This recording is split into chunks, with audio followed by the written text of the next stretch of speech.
Alors on y va pour ce petit chapitre, les dates que vous pouvez télécharger et vous pouvez ouvrir donc la première leçon.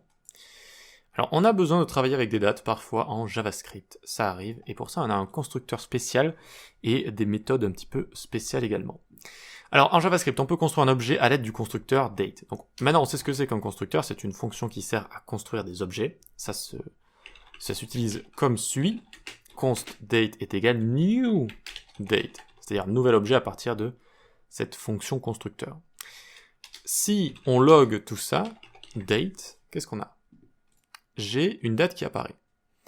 D'accord? Donc ici, si vous changez le VPN ou si vous avez certaines caractéristiques cochées dans votre navigateur, ça peut retourner quelque chose d'autre.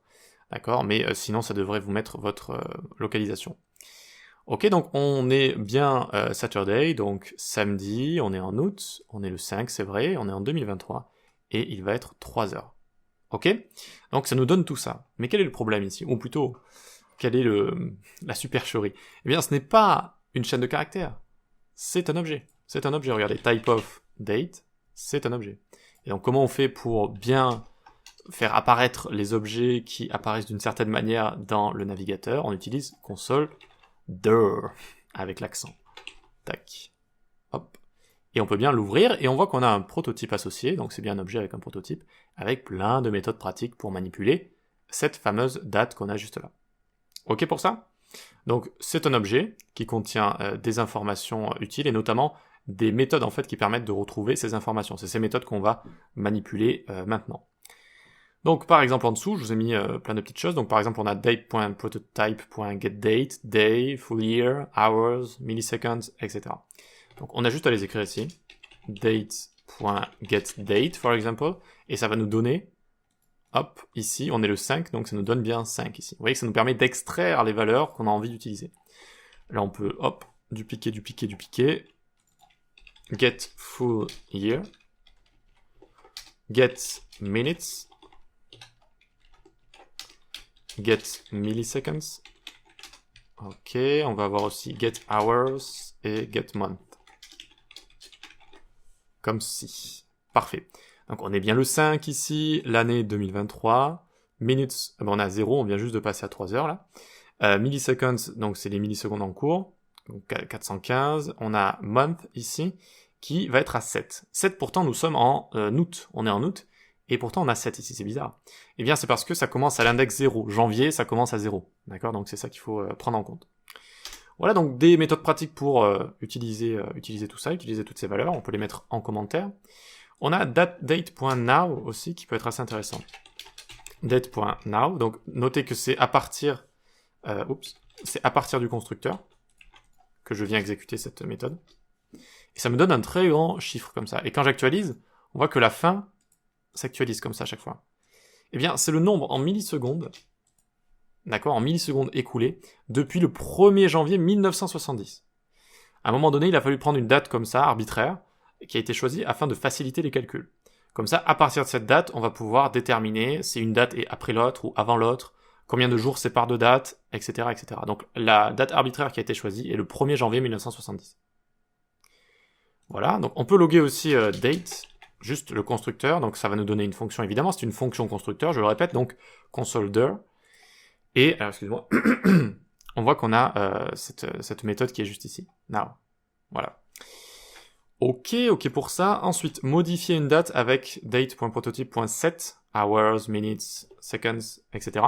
Donc par exemple ici, je vais pouvoir modifier la date que j'ai prise juste ici, et je vais faire date.set hours, et je vais lui passer, par exemple, donc on va passer de 15h à 18h par exemple.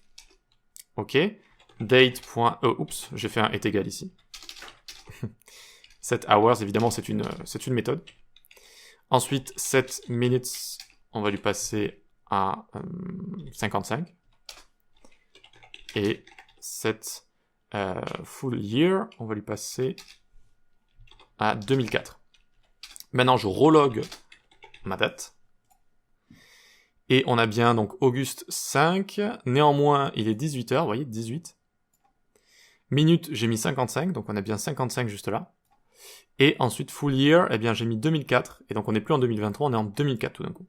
Donc ça peut être des méthodes utiles aussi si vous faites des calculs, comme ça vous pouvez aussi changer ces différentes valeurs à l'aide de ces méthodes. Donc les méthodes au-dessus, c'est pour les prendre, et là c'est pour les modifier. Enfin, on peut directement faire des calculs avec les objets date, donc les objets créés à partir de ce constructeur. La valeur en millisecondes de ces dates sera utilisée. Donc si par exemple je viens ici, je vais loguer new date, et donc là on va prendre par exemple 1988, donc on va prendre 1988, on va prendre le 5e mois, et on va prendre le jour 13 comme ça. Ok. Donc on a, est-ce qu'on l'a logué juste ici? Voilà, June 13 et 1988. Ok, donc on a cette valeur-là. Et en dessous, je vais prendre une valeur en 1995, et on va être en février, et on sera le 24 février. Ok, on voit que j'ai 2 dates comme ça. Ces 2 dates sont des objets. Donc, ce que je vais faire va avoir l'air très bizarre. Je vais prendre la date qui est au-dessus, et je vais la faire moins celle-ci. Ok? Et on voit que ça me donne une valeur, ça me retourne carrément une valeur en nombre comme ça. Très bizarre. Et bien sous le capot, ça utilise la valeur en millisecondes depuis le 1er janvier 1970, et ça me permet de faire ce calcul. Comment peut-on également visualiser cette valeur? En utilisant une méthode qui s'appelle valueOf. D'accord? Donc maintenant je viens ici par exemple, et je viens faire .valueOf, et ça me donne bien ces valeurs. Donc en fait, ce que j'ai soustrait, c'est ceci à cela, et ça me donne ça. Ok pour ça? Donc ça le fait automatiquement, hein, sous le capot, en fait, dès que vous faites des calculs avec les dates, ça fait ça automatiquement. Ça aussi, ça peut paraître un peu bizarre, mais c'est comme ça. Voilà. Eh bien, c'est tout ce qu'on avait à voir avec les dates. On va faire quelques petits exercices, peut-être qu'ils vont être un peu complexes. Ils sont assez simples à lire, on va dire, mais ça peut être un peu complexe si vous avez jamais travaillé avec des dates, mais ça peut être intéressant aussi. Et puis, voilà, juste tester des choses, jouer avec le constructeur, les valeurs, etc. Et voilà. Donc on se retrouve dans la prochaine vidéo, je mets tout ça en commentaire, pour le premier exercice de ce chapitre.